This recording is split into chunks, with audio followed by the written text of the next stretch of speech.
Hari berikutnya, semua orang yang ada di villa terlihat murung. Wisnu pergi tanpa berkata apapun pada mereka. Andrea berjalan ke dapur dan menemukan kunci serta surat di atas countertop.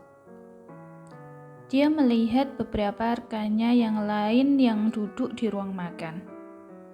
Haris yang baru saja turun ke dapur mengernyitkan alisnya melihat istrinya. Dia berjalan mendekatinya. "Apa yang terjadi, sayang?" tanya Haris saat sudah berada di samping istrinya tersebut. Wisnu pergi." Suara Andrea sedikit terisak, matanya mulai memerah. Haris secepatnya memeluk Andrea. Di pelukan suaminya itu, air mata Andrea tumpah ruah. Ginny menundukkan kepalanya. Dia adalah orang kedua yang dekat dengan Wisnu karena mereka juga tumbuh bersama sejak kecil. Perpisahan yang tiba-tiba ini tentu menyakitkan juga baginya. Olive melirik Andre yang duduk di sebelahnya. "Dia seperti hantu. Aku tidak bisa melacaknya," ucap Andre lirih. Meskipun Olive tidak begitu dekat dengan Wisnu dan juga mereka jarang bicara, tapi dia merasa nyaman berteman dengannya. Berjam-jam Andrea di kamarnya menangis sampai ia tertidur. Matanya juga sembab. Dia berbaring di tempat tidur sambil memandang ke jendela dengan tatapan kosong. Haris membuka pintu dan melihat Andrea yang sudah bangun. Dia duduk di dekatnya dan menundukkan kepalanya, membuat hidung mereka hampir bersentuhan. "Sudah membaik?" Haris bertanya dengan nada yang lembut. Andrea menggelengkan kepalanya, tatapannya masih kosong. "Maaf, aku tidak bisa menemukannya. Dia juga belum pulang ke rumah. Tapi aku yakin dia ada di sebuah tempat yang aman sekarang." Haris berkata kembali. Aku punya berita yang buruk lagi." Andrea menoleh melihat suaminya. Berita buruk apa lagi yang kali ini dibawa oleh suaminya ini? "Tempat yang kujanjikan, kita tidak mungkin pergi ke sana karena cuaca di sana tidak mendukung. Tapi, Andrea bertanya sambil melingkarkan tangannya di leher Haris. "Tapi kita akan melihat salah satu dari 7 keindahan alam dunia." "Hah? Apa sih itu? Di mana tempatnya?" Andrea penasaran. "Well, kita akan pergi dan melihat cahaya aurora. Hanya kita berdua." Dia menyentuh hidung istrinya dengan jari telunjuknya dan tersenyum. Esok harinya, Haris dan Andrea terbang ke Islandia. Sementara Andre dan Olive dengan pesawat pribadinya melanjutkan perjalanan ke Paris. Karena Andrea mengatakan pada Wibowo dia hanya ingin berdua dengan suaminya, jadi tinggallah Wibowo di Yunani untuk menjaga Ginny. Gadis itu memang masih ingin tinggal beberapa hari lagi di sana sebelum pulang ke Indonesia. Haris dan Andrea mendarat di Islandia menjelang malam. Mereka menyewa sebuah mobil jeep. Laki-laki itu membawa istrinya ke rumahnya. Rumah tersebut memang tidak sebesar di negara yang lain, tapi cukup untuk mereka berdua. Di dalam rumah, Haris mengatur temperaturnya supaya menjaga tubuh mereka tetap hangat.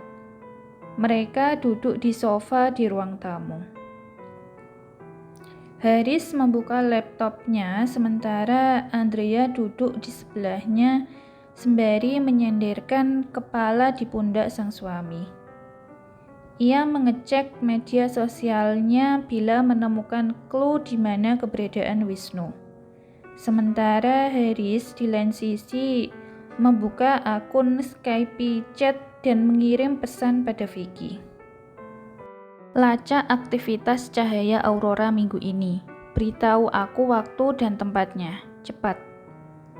Sambil mengusap rambut Andrea dengan salah satu tangannya, Haris bertanya, "Apa kamu capek?" Andrea menjawab dengan anggukan kepala. "Besok kita akan pergi ke Golden Circle dan melihat beberapa tempat yang indah di sana. Kamu harus menyiapkan beberapa baju ganti untuk dibawa ke sana." Dia mengatakan rencana mereka untuk besok. Andrea mengangkat kepalanya dan menatap suaminya dengan wajah penasaran. "Mengapa harus membawa baju ganti segala?" Kita akan ngecamp di luar. Setelah itu aku akan mengajakmu ke sebuah tempat untuk melihat aurora." Haris memperhatikan tubuh istrinya yang bawah dan tersenyum. "Sayang, kamu harus menyimpan energimu. Karena setelah hari ini akan menjadi hari yang melelahkan untukmu. Istirahatlah." Haris lalu mencium kening istrinya. Tidak lama ada balasan dari Vicky. "Besok pukul 3 pagi. Wish you good luck, man." Setelah istrinya pergi ke kamar, baru Haris membalas pesan Vicky. "Apa kamu sudah menemukan lokasinya?" "Belum, dia terus berpindah-pindah tempat. Sangat sulit memastikan yang mana lokasinya." "Jangan kehilangan jejaknya lagi kali ini." "Oke." Setelah chat tersebut selesai, Haris lalu mematikan laptopnya. Dia berjalan ke salah satu almari yang ada di rumah itu dan mengambil sebuah kamera Nikon DSLR beserta lensanya. Ditaruhnya barang elektronik tersebut di dalam tas yang akan dibawanya besok. Tidak lupa ia juga menyiapkan perlengkapan untuk camping sebelum pergi tidur. Setelah menutup pintu rumah, Haris tersenyum sendiri setelah melirik istrinya sekilas. "Apa ada yang salah? Ada apa sih?" tanya Andrea ketika menyadari senyuman tidak biasa suaminya seraya melihat pakaiannya. "Tidak, kamu terlihat cantik hari ini, seperti boneka," jawab Haris. Andrea hari ini memakai jaket berbulu warna kuning dan sepatu boot snow warna putih serta earmuff yang lucu untuk menghangatkan telinganya dari cuaca yang dingin. "Kita akan pergi dengan satu rombongan yang lain yang juga dari Indonesia, sayang. Jadi kita akan menunggu mereka di titik pertemuan. Baru nanti berangkat bersama-sama ke Thingvellir, oke?" Ucap Haris sesaat setelah mereka naik ke dalam mobil. Setelah 5 menit akhirnya datang 2 mobil jeep yang lain. "Ayo kita turun menyapa mereka." Haris turun dari mobil, diikuti oleh Andrea. Ada satu pasangan yang turun dari mobil jeep warna kuning. Kelihatannya mereka adalah pengantin baru. Mereka berjalan mendekati Haris dan Andrea. "Hai, aku Ferry, dan ini istriku, Caca." Pria itu memperkenalkan diri mereka. "Hai, aku Haris." Haris berjabat tangan dengan pria yang bernama Ferry tersebut, lalu menolehkan kepalanya pada Andrea. "Dan kenalkan, ini istriku, Andrea." Dari mobil jeep warna hitam keluarlah grup dengan 4 orang pria. Mereka sepertinya adalah fotografer profesional dan jurnalis. "Hai, aku Bayu, dan ini Anton. Yang itu Jojo, dan yang gondrong itu namanya Fadil." Ucap seseorang yang bernama Bayu yang merupakan ketua sekaligus guide tour dari rombongan tersebut. Haris memutuskan untuk ikut bergabung dengan rombongan tersebut karena dia tidak terlalu familiar dengan tempat itu. Meskipun dia memiliki rumah dan bisnis di sana, tapi dia jarang pergi ke negara yang terletak di Atlantik Utara tersebut. Hanya sesekali saja. Setelah berbincang-bincang sebentar, mereka mulai perjalanan mereka ke Thingvellir. Di sana mereka mengambil banyak foto yang indah. Kemudian dilanjutkan ke Geysir. Mereka tiba di tempat tersebut selepas jam makan siang. Di sana mereka bisa menikmati pemandangan tektonik. Dengan bantuan dari Jojo, Haris dan Andrea mengabadikan momen mereka dengan foto background geysir air panas. Di foto tersebut, Haris mencium pipi Andrea. Salah satu alasan Haris memilih rombongan ini karena adanya fotografer profesional ini. Begitupun dengan Ferry dan Caca, mereka melakukan hal yang sama dengan Haris dan Andrea. Mereka berfoto dengan background view geyser. Dari sana mereka melanjutkan perjalanan mengunjungi air terjun Gullfoss. Di sini Haris dan Andrea mengganti jaket mereka dengan jas hujan. Jas hujan keduanya ini couple warna senada, yaitu biru cerah. Dengan bantuan dari Jojo lagi, keduanya mengabadikan momen mereka. Semua foto yang diambil Jojo adalah sesuai angle yang benar dan menghasilkan gambar yang bagus. Andrea sangat menikmati tur ini. Bukan hanya dia bisa menghabiskan banyak waktu dengan suaminya, tapi di sana mereka bisa bebas bermesraan tanpa khawatir apapun. Dia merasa ini adalah momen paling bahagia di dalam hidupnya. Menjelang tengah malam baru mereka keluar dari area Golden Circle tersebut dan melanjutkan perjalanan menuju ke desa terdekat.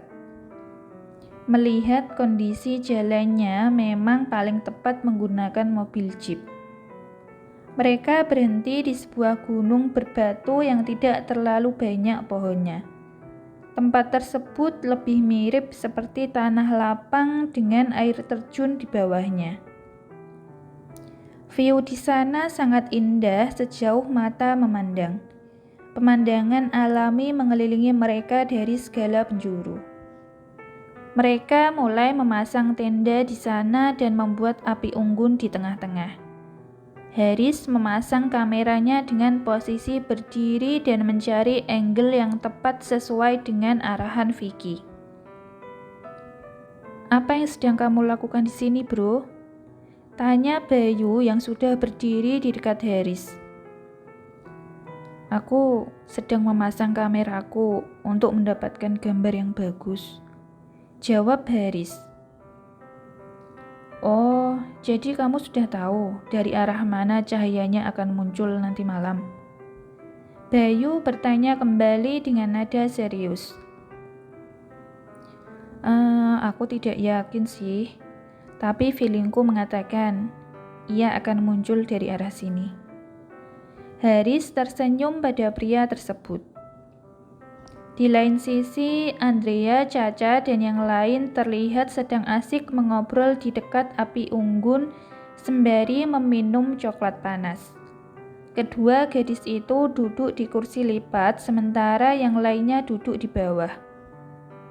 Tidak lama setelah Haris selesai mengeset kameranya, ia dan Bayu ikut bergabung dengan yang lain. Pukul 3 dini hari. Haris membangunkan Andrea yang masih tertidur di kursinya. Dengan lembut, Haris menyentuh pipinya dan berbisik di telinganya. "Sayang, bangun." Andrea mengusap-ngusap matanya setelah mendengar suara Haris.